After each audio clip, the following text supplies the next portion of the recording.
கடனை திரும்ப செலுத்திவிட்ட நிலையில் பேங்க் என்ஓசி தராமல் இழுத்தடித்த வழக்கில் சென்னை உயர்நீதிமன்ற நீதிபதி பரத சக்கரவர்த்தி அதிரடி உத்தரவு பிறப்பித்துள்ளார். இவ்வழக்கில் வாதாடிய வழக்கறிஞர் அஃப்ரியுடன் நடத்திய கலந்துரையாடலை நாம் பார்க்கலாம். நியூஸ்7 தமிழ் நேயர்களுக்கு வணக்கம். ஒருவர் வங்கியில் தான் பெற்ற கடனை அடைக்க முடியவில்லை என்றார். அந்த கடனுக்கு கேரண்டி கையெழுத்து போட்டவரின் வங்கி கணக்கு முடக்கப்படுமா என்கிற ஒரு கேள்வி எழுந்திருக்கக்கூடிய சூழலில் இது தொடர்பான வழக்கில் சென்னை உயர்நீதிமன்றம் மிக முக்கியமான தீர்ப்பு ஒன்றை வழங்கியிருக்கிறது. இந்த வழக்கில் வாதாடிய வழக்கறிஞர் அஃப்ரி நம்மோடு இணைந்திருக்கிறார். அவரிடம் பேசலாம். நாமக்கலை சேர்ந்த ஒரு தனிநபர் தனியார் வங்கியில் அவருடைய வாகனத்தின் மேலே ஒரு கடன் ஒன்று வாங்குறாரு. அதே வங்கியில் அவருடைய நண்பருக்கு இன்னொரு கடன் கணக்கு இருக்குது. இப்போ அந்த கடன் கணக்குக்கு இவர் கேரண்டராக கையெழுத்து போடுறார். 2018 இவர் பேரில் வாங்கின கடன் வாங்குறாரு. 2021 இவர் பேரில் வாங்கின கடனை முழுமையாக செலுத்தி முடிச்சிடுறாரு. ஆனால் இவர் கேரண்டர் கையெழுத்து போட்ட நண்பர் திருப்பி செலுத்தாமல் அந்த லோன் அக்கௌண்ட் என்பிஏவாக டிக்ளேர் பண்ணிடுறாங்க. அந்த லோன் அக்கௌண்ட் இன்னைய தேதி வரைக்கும் கட்டி முடிக்கலை.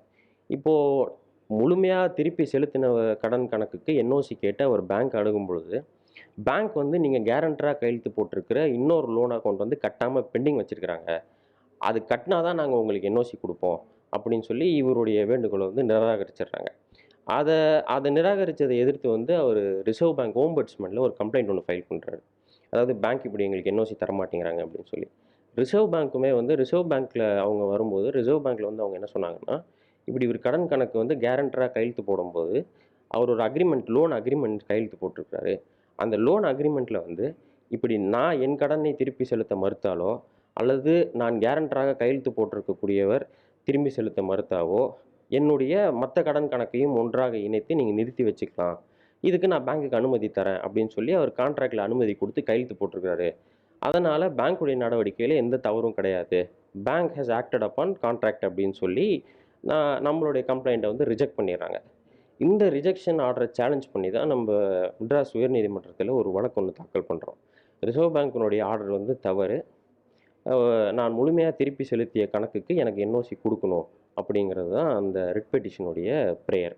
மெட்ராஸ் ஹைகோர்ட்டுமே பாம்பே ஹைகோர்ட்டுடைய various judgements and honourable Orissa ஹைகோர்ட்டுடைய வேரியஸ் ஜட்ஜ்மெண்ட்ஸ் அண்ட் நம்ம மெட்ராஸ் ஹைகோர்ட்டுடைய வேரியஸ் ஜட்ஜ்மெண்ட்ஸ் எங்களுடைய வாதம் நாங்கள் எல்லாத்தையுமே கன்சிடர் பண்ணி என்ன ஆர்டர்ஸ் பாஸ் பண்ணியிருக்காங்க அப்படின்னு சொல்லி சொன்னால், section 60 of transfer of property act என்ன சொல்லுது அப்படின்னு சொல்லி சொன்னால், இப்போ ஒருவர் ஒரு பொருளை அடமானம் வைக்கிறார் அப்படின்னு சொல்லி சொன்னால் அவர் அந்த கடனை முழுமையாக திருப்பி செலுத்தி விட்டார் என்றால் அவருக்கு அவர் கொடுத்த பொருளை திருப்பி பெற்றுக்கொள்வதற்கான எல்லா உரிமையும் அவருக்கு இருக்குது.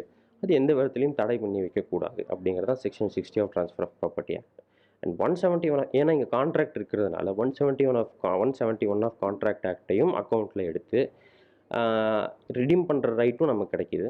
அண்ட் கான்ட்ராக்ட் ஆக்ட்லேயும் பார்த்து பேங்க் இப்படி ஒருவர் கடனை திருப்பி செலுத்த மறுத்து விட்டார் என்று சொன்னால் பேங்க் எக்ஸிக்யூட்டிங் கோர்ட்டுன்னு இருக்கும்.